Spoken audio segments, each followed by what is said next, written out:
nibavuga ireme ry'uburezi ujye uhita wumva Happy Kids School. Happy Kids School ifite abarimu b'inzobere batanga amasomo mu cyiciro cy'amashuri y'incuke ariyo nursery school cyangwa se gardienne, tutibagiwe na creche ndetse n'amashuri abanza ariyo primary school.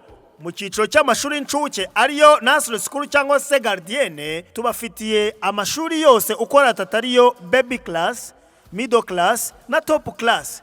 Mu mashuri abanza cyangwa se primary school tubafitiye kuva mu mwaka wa mbere kugeza mu mwaka wa gatandatu. Nuzana umwana wawe muri Happy Kids School uza muzanye amaboko meza y'abarezi b'inzobere muri uyu mwuga.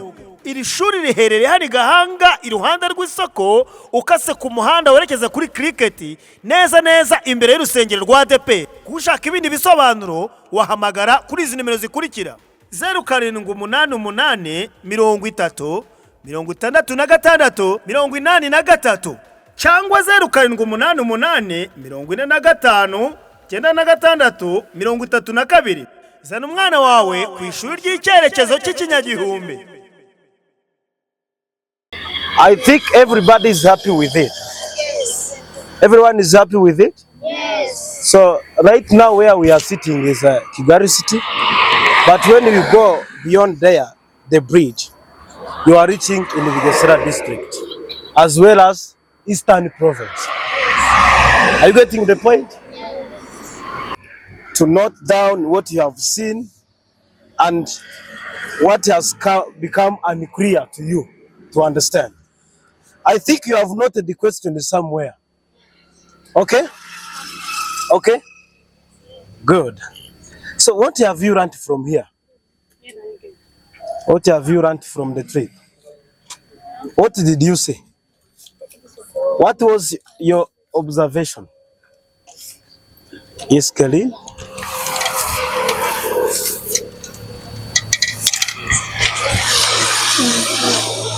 We saw the boat. They are not getting you. You saw? The boat. You saw the boat. Who else? What was your observation? What was your observation? Only people who know the importance have enjoyed with it. Huh? Yes, Mumu?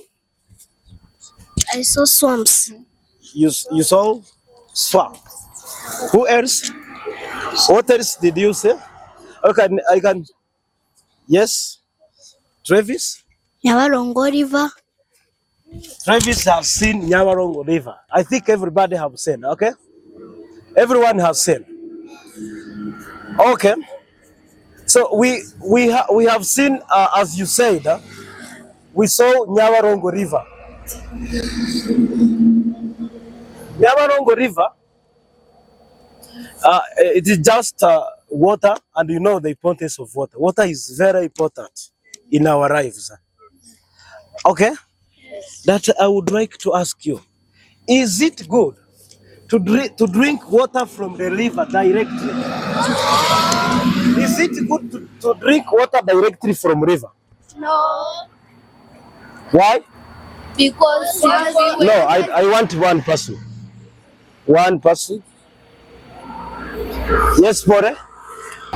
Because drinking the water from the river directly is not safe, because there are some bacteria that can cause you to be sick. Okay. Can you give one crop? Okay. Who else? You said drinking water directly from river is not good. Why is it good? Yes, Gloria? Because it is dirty and it can cause some diseases. It is dirty and can cause some diseases. What are those diseases can we suffer from when we drink water directly from river? Yes? I can get someone here. Ella?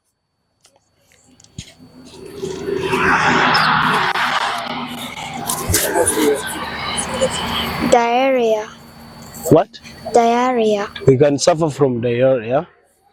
What else? Diarrhea disease? Yes, Arnold? Yes, come up with your point. Typhoid. Typhoid? Yes, please come up with your point. Cholera. cholera disease, and so many others. Okay? Okay? So let us use our time as well. So water is very important, but for us to drink it or to use it in our homes, it has to be purified. You have seen the industry there, where they purify water. They make water pure or clean to be used in our homes. Do you use water from your homes? From the tap? So it is all corrected here and purified. Okay? So one thing I wanted to run with you, it is about fossil fuels as well as petroleum also. Do we have anyone who knows about fossil fuels? Do we have anybody who knows about fossil fuels? Fossil fuels. Nobody? Okay, let me tell you. Fossil fuels are sources of energy. Are you getting the point? Fossil fuels are sources of energy that is formed from the remains of plants and animals, which have died millions of years ago. Are you getting the point? Are you getting the point? So we have natural gas, we have oil such as petroleum, we have even coal. Okay? So I wanted to talk about petroleum. Of course, petroleum is formed or produced from the dead organic matters, from the dead plants and animals, which have died millions of years ago. Are you getting the point? Yes. Okay. So look the swamp there. We have different crops and different plants. Okay. Once they are cut down, what happens to them? They rot. They rot or Decay. or or Decay. okay. When they keep going deep into the soil, they can spend a long time there for them to become petroleum, fossil fuels. Okay? Are you getting the point? Yes. Are you getting the point? Yes. Aha. What did you understand about fossil fuels? You know, in the river, we may have aquatic animals. When they die, they rot, they decay. Okay? Okay? When they are there, when they stay there for many years, they directly become fossil fuels such as petroleum. Aha. Is there importance of petroleum? Yes. Do you have the importance of for petroleum? Huh? Yes. Let us go straight to the point. Petroleum is mostly used by vehicles. Okay? Okay? They are a source of energy for the vehicles to move. Are you getting the point? Are you getting the point? Yes. Okay. We have even natural gas, such as gas methane. Methane used for cooking. It is also formed from the dead plants and animals, okay, which died millions of years ago. Are you getting the point? Okay.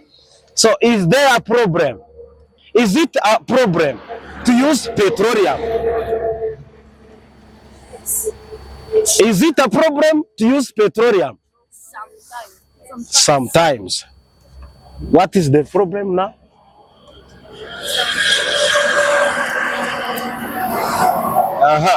Yes, Teta Karin. You speak louder.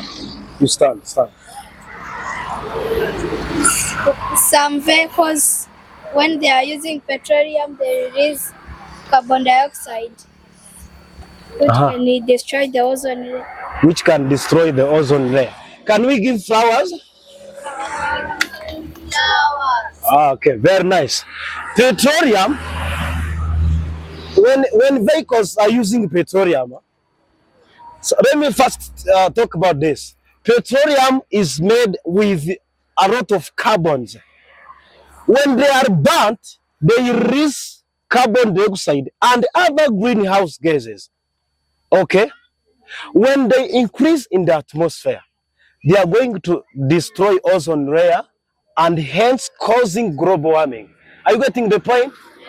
Even though we said petroleum is very important, but it is also bad because it releases, when they are burnt, they release carbon dioxide and other polluting gases which pollute our air and hence causing global warming, and hence the temperature of the earth has increased. All plants are going to dry up and people are going to lack food. Okay? Thank you for today. Thank you for having learned something. Do you have any question? And we close the session. Do you have any problem? Any question? babyeyi by'umwihariko mutuye mu murenge wa Gahanga ndetse no mu nkengero zawo, tuributsa ko rya shuri rya Gikristo rimaze kuba ubukombe mu gutanga uburezi bufite ireme. Happy Kids School ryatangiye kwandika abana mu mwaka w'amashuri 2023-2024, icyiciro cy'amashuri y'incuke ariyo maternelle ndetse no mu cyiciro cy'amashuri abanza ariyo primaire. Ishuri Happy Kids School riherereye i Gahanga munsi y'isoko ku muhanda ujya kuri stade ya cricket imbere y'urusengero rwa ADEPR. Ibindi bisobanuro wahamagara 0788 30 66 43 cyangwa 07 8 90 50 42 8. Happy Kids School.